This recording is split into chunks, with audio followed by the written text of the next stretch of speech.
Nous allons partager la parole du Seigneur encore aujourd'hui, ce matin, pour nous qui sommes en France, en Europe, oui. Et pour peut-être les gens qui nous suivent ou qui vont nous suivre, nous allons partager cette parole selon l'ère qu'il est chez vous. Et le Seigneur nous fera du bien au travers de sa parole. Amen. Je continue avec la même pensée de notre grand thème, les avantages des membres de l'Église de Jésus-Christ. Alléluia. Amen. Et à partir de ces grands thèmes, j'ai traité des sous-thèmes. Et les sous-thèmes, après certains sous-thèmes que nous avions traités, nous sommes en train de traiter les sous-thèmes intitulés « La bénédiction du croyant ». Dans la bénédiction du croyant, nous avions vu trois clés qui permettent que les bénédictions qui sont spirituelles deviennent palpables, deviennent physiques, deviennent vivables.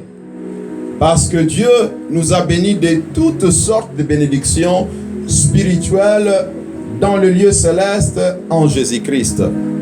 Ce sont des bénédictions spirituelles, mais il nous faut faire des choses pour que ces bénédictions spirituelles deviennent palpables, deviennent visibles dans nos vies. Et nous avions vu trois clés jusque-là. Nous avions vu trois clés. La première clé était le travail. Il faut avoir un esprit travailleur, un esprit qui veut travailler. Il faut être travailleur parce que Dieu multiplie le travail. Là où il n'y a pas le travail, il n'y aura rien à multiplier. Ainsi, ça sera difficile de voir les bénédictions se manifester. Quand je parle de travail, ce n'est pas seulement le travail à la société telle, mais travailler partout où nous sommes. Même dans le mariage, il faut travailler pour que le mariage réussisse. En famille, il faut travailler pour que les enfants grandissent bien. À l'école, il faut travailler pour réussir. À l'université, il faut travailler. Dans ta formation, il faut travailler. Pour qu'il y ait l'avancée, il faut travailler. Et nous avions aussi vu qu'il faut comprendre la notion des temps de Dieu, car Dieu fait toutes choses en son temps. Il ne vient jamais avant, non plus après les temps. Il est dans les temps. Si nous ne comprenons pas cette notion, nous allons nous frustrer et ça sera difficile pour nous. Nous devons comprendre, lire les timings de Dieu. Et la troisième clé que nous avions vue, que nous continuons à avoir, c'est la pratique de la parole de Dieu. La pratique de la parole de Dieu. Si nous voulons vivre les bénédictions de Dieu, si nous voulons voir les bénédictions de Dieu se manifester dans nos vies, nous sommes supposés marcher non pas comme nous voulons, nous sommes supposés vivre non pas comme nous voulons, mais selon le principe de Dieu, selon la parole de Dieu. Dans la parole de Dieu, nous apprenons que l'amour du prochain, c'est le résumé de l'obéissance à la parole de Dieu. Jésus-Christ dit dans Jean 13, comme nous le savons, Jean 13, versets 34 et 35, il dit, « Je vous donne un nouveau commandement. Aimez-vous les uns les autres. Comme moi je vous ai aimé, vous aussi aimez-vous les uns les autres. À ceci, tous sauront que vous êtes mes disciples. » La chose qui fait voir au monde que nous sommes des disciples de Jésus, c'est l'amour du prochain. Alléluia. L'amour du prochain. L'amour du prochain, c'est la base. L'amour du prochain doit être notre fondement. La prédication passera. Les prophéties passeront. Les paroles de connaissance passeront. Tout ce que nous voyons là passera. Mais l'amour restera. L'amour ne passera jamais. Donc l'amour, c'est le résumé de l'obéissance à la parole de Dieu. Et un jour, on posera une question. On posera la question à Jésus. Maître, quel est le plus grand commandement? Dans Matthieu 22, nous le savons. Il dira, aime l'Éternel ton Dieu de tout ton cœur, de toute ton âme, de toute ta pensée et de toute ta force. Il dit, c'est le premier commandement. Et voici le deuxième qui est comme le premier. Aime ton voisin comme tu aimes toi-même. Alléluia. On demande à Jésus-Christ le premier commandement, il donne le premier et il donne le deuxième. Ceci nous a fait comprendre que les deux ne peuvent pas se séparer. On ne peut pas avoir le premier commandement et sans voir le deuxième.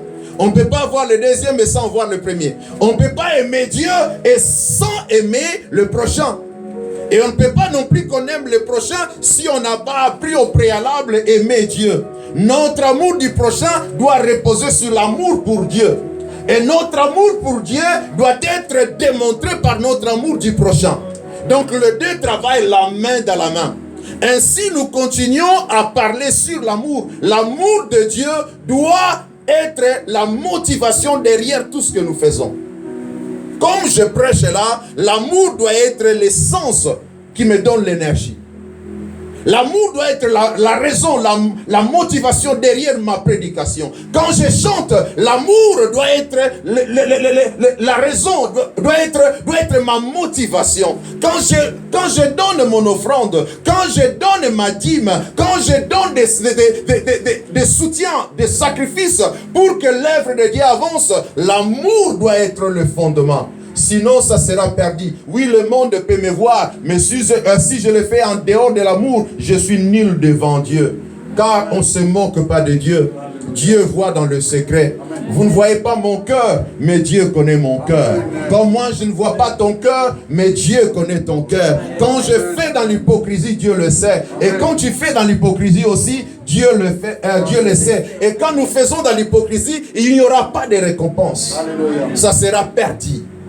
Et on va s'étonner, Seigneur, mais j'ai prêché ta parole. Seigneur, mais j'avais chanté pour toi. Seigneur, mais j'avais même prophétisé. Seigneur, mais j'avais même ressuscité les morts. Le Seigneur te dira, non, je t'ai jamais connu.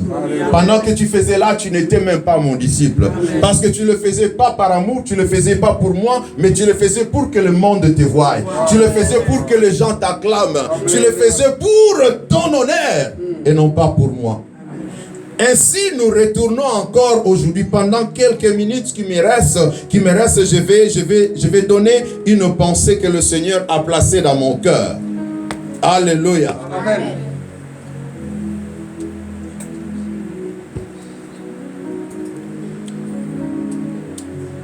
Je parle toujours de l'amour de Dieu, ou je parle toujours de l'amour de Dieu, mais sur l'élément appelé service. L'amour de Dieu se démontre par le service à Dieu. Quand on aime Dieu, on obéit à sa parole. Quand on aime Dieu, on le sert.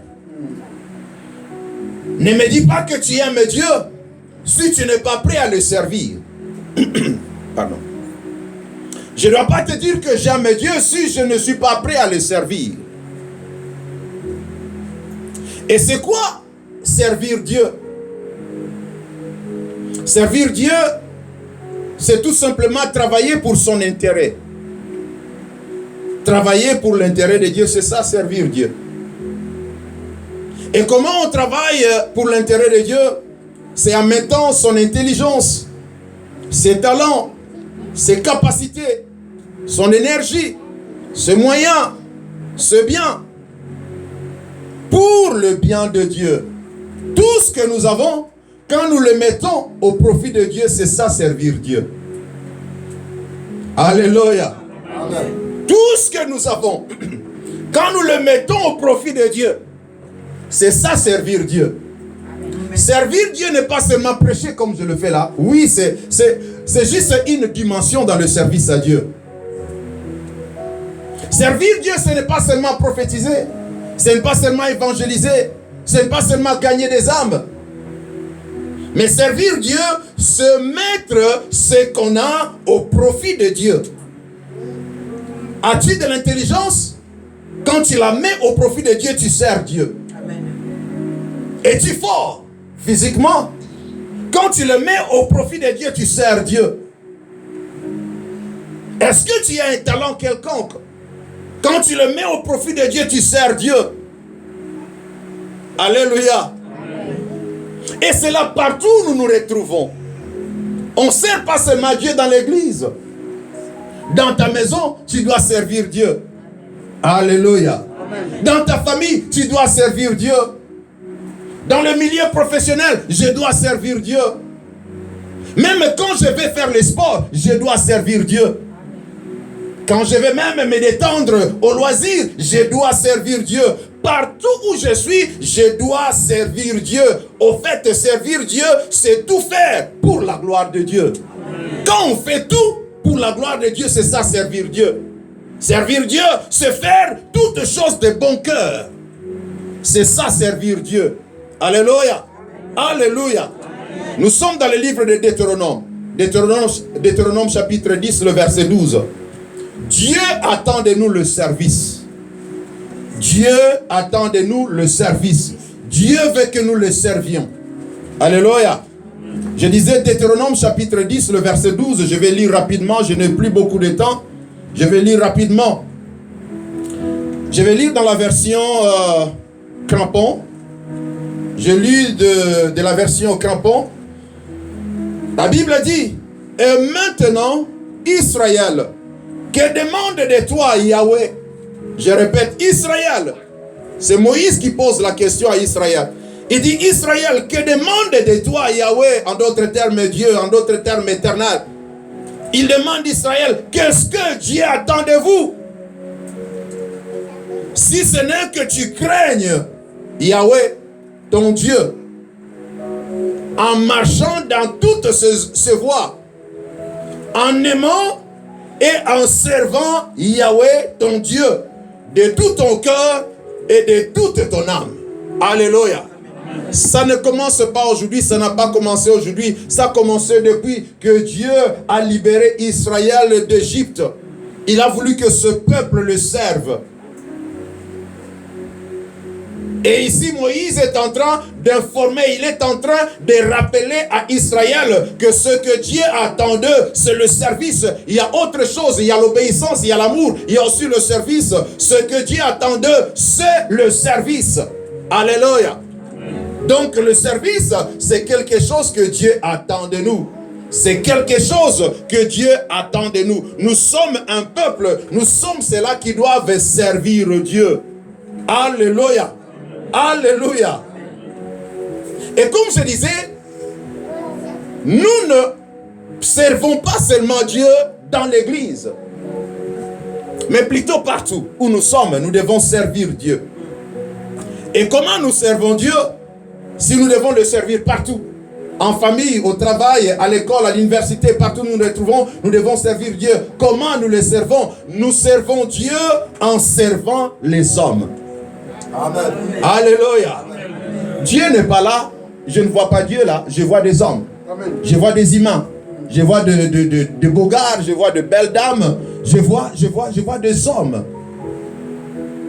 Dieu n'est pas assis là pour que je prêche. Non. Mais c'est plutôt vous qui êtes là. Et en prêchant la parole de Dieu, je sers Dieu en vous servant. Amen. Alléluia. Amen. Il y avait notre fille ici, Joyce, qui était là debout, qui aidait à placer tout le monde qui entrait. Elle n'a pas placé Dieu. Elle a plutôt placé les humains. Mais en plaçant les humains, elle sert Dieu. Alléluia. On sert Dieu en servant les hommes. Si tu refuses de servir les hommes, oublie le service à Dieu. Amen. Tu ne connais pas l'adresse de Dieu. Tu ne vois pas Dieu. D'ailleurs, c'est l'une des choses qui font qu'il soit Dieu. Parce que si on voyait Dieu, il ne serait pas Dieu. Si on connaissait l'adresse de Dieu, il ne serait plus Dieu. Mais parce qu'on ne le voit pas, pourtant il est là, c'est ce qui fait qu'il soit Dieu. Donc on sert Dieu en servant des hommes. Rapidement, je vais vous lire deux passages. Je lis dans le livre de Colossiens chapitre 3, Colossiens chapitre 3, je lis le verset 22 et je vais lire le verset 24, je crois. Colossiens chapitre 3, le verset 22 dit ceci. Serviteurs, obéissez en toutes choses à ceux qui sont vos maîtres, selon la chair, ne servant point seulement sous leurs yeux, comme voulant complaire aux hommes, mais en simplicité de cœur, craignant Dieu. Quelqu'un a entendu? On doit servir non pas comme on sert, comme si on servait les hommes, mais comme si on servait Dieu. En simplicité de cœur, craignant Dieu. Le verset 24 dit ceci: sachant que vous servez, sachant que vous recevrez du Seigneur les salaires de l'héritage, car vous servez Christ le Seigneur. Quelqu'un a entendu? Ici l'implication. Quand on fait des choses, on ne doit pas le faire comme le faisant pour les hommes. Que ce soit au travail. Parce que là déjà, l'apôtre parle de serviteur. Le serviteur a un maître, comme le travailleur a un patron. Dans les temps, on parlait de serviteur parce qu'il y avait encore la pratique de l'esclavage. Ici, l'apôtre s'adressait aux esclaves. Il dit, ne faites pas seulement le bien quand le maître est là. Même quand il n'est pas là, fais le bien. Parce qu'en faisant le bien, il faut avoir la notion que vous le faites, non pas pour lui, le maître, qu'il soit méchant. Non, vous ne le faites pas pour lui, mais vous le faites pour Dieu. Amen. Et en faisant cela, vous servez le Christ. Alléluia. Donc nous servons le Christ, nous servons Dieu en servant les hommes. Amen. Et pour arriver au point de servir les hommes, il faut l'humilité. Il faut qu'on m'y quitte ça. Quand on n'est pas humble, on ne saura jamais servir les hommes.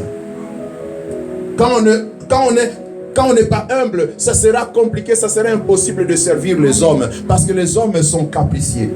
Quand je parle d'homme, il y a aussi la femme dans l'homme. Donc je parle de tout le monde. Les hommes sont capricieux.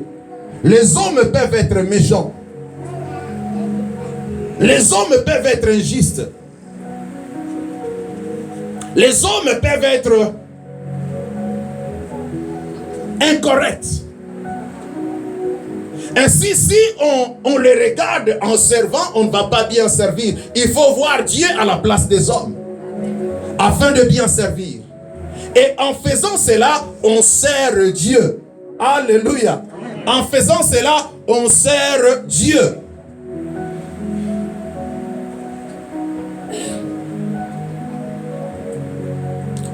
Dans le livre de Matthieu, Matthieu chapitre 25, le verset 32 à 40, ici Jésus-Christ nous montre quelque chose de très important. Il dit, j'étais malade, vous m'avez visité.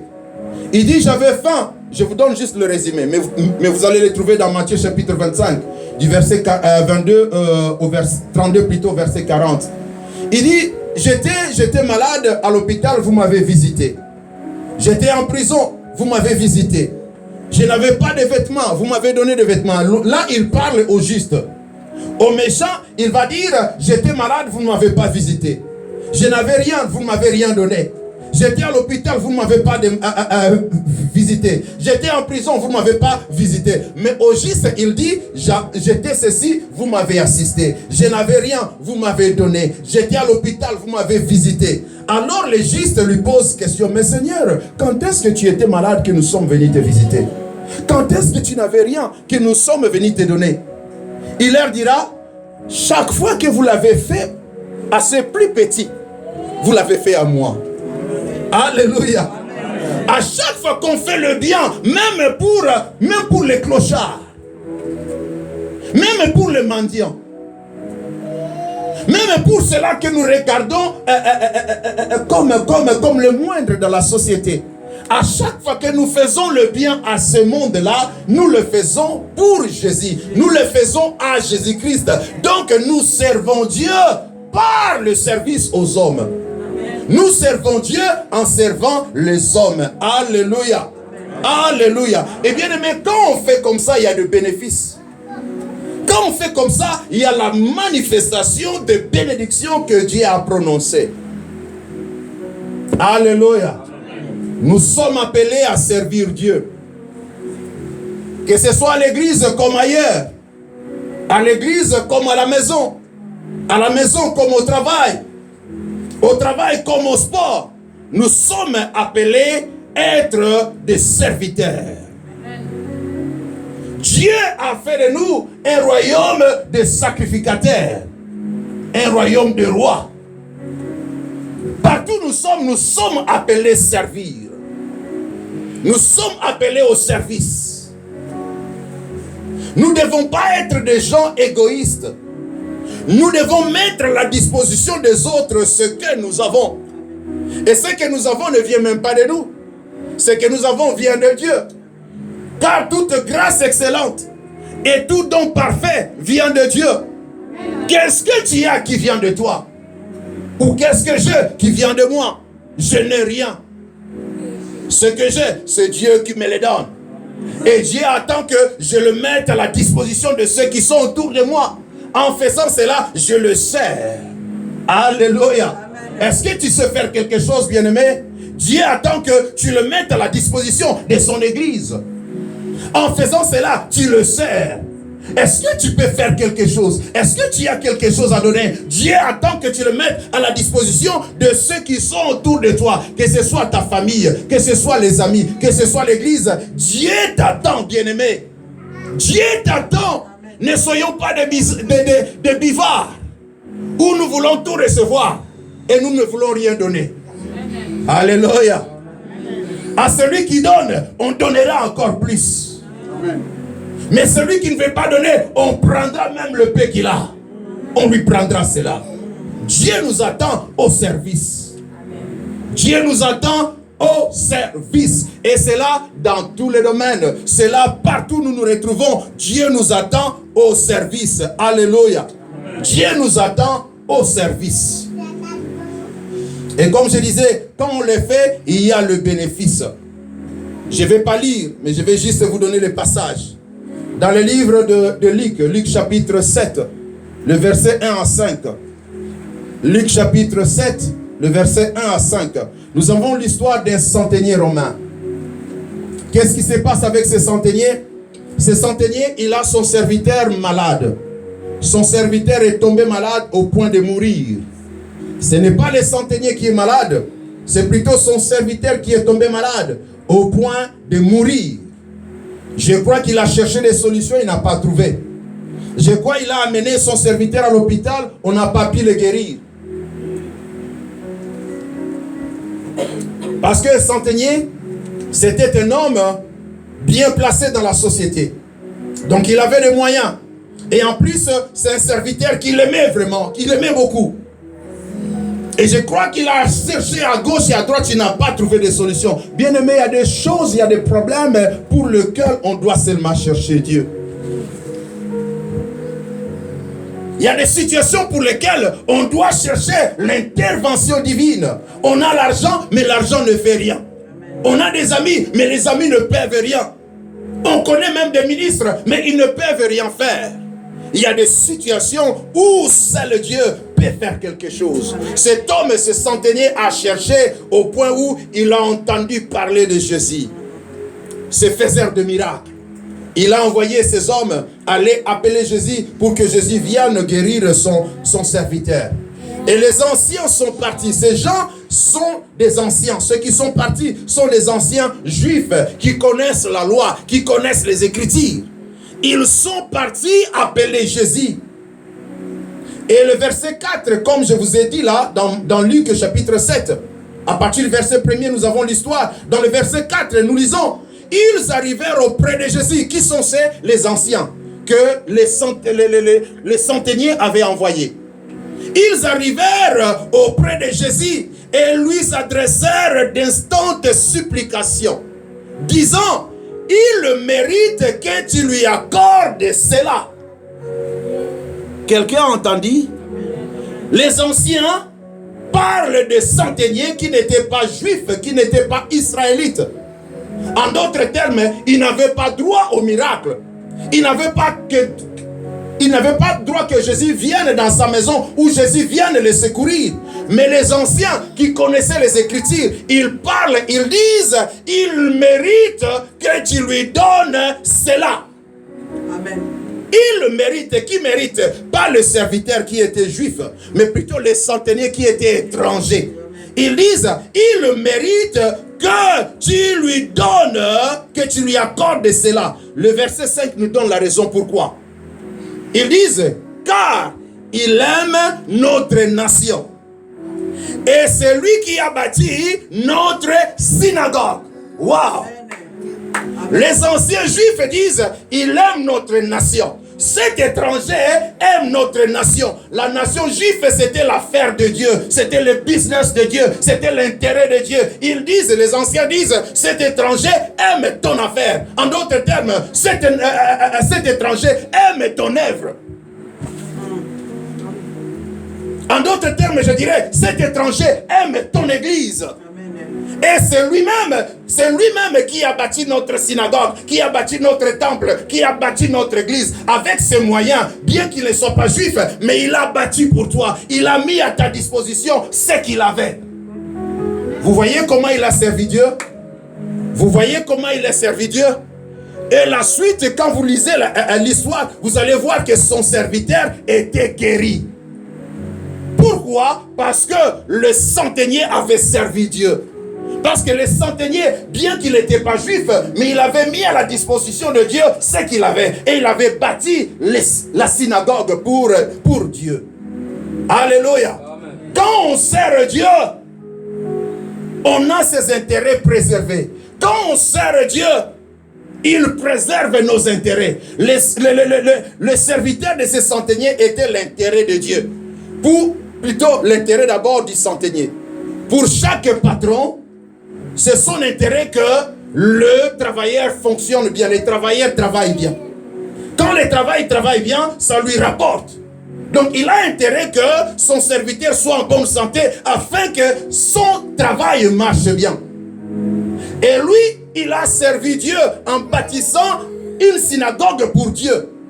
Et parce qu'il a fait cela, son serviteur qui était malade, son serviteur qui était son intérêt a été guéri. Alléluia. Quand tu vas te mettre à bien servir Dieu de tout cœur, de toute âme, tes intérêts seront protégés. Amen. Le diable ne mettra plus la main à tes intérêts. Amen. Le diable ne mettra plus la main à ce qui t'appartient. Le diable souvent trouve le passage parce que nous servons Dieu avec négligence. Jérémie dit qu'il soit maudit qui sert Dieu avec négligence. Soit on est dans le service de Dieu ou on ne l'est pas.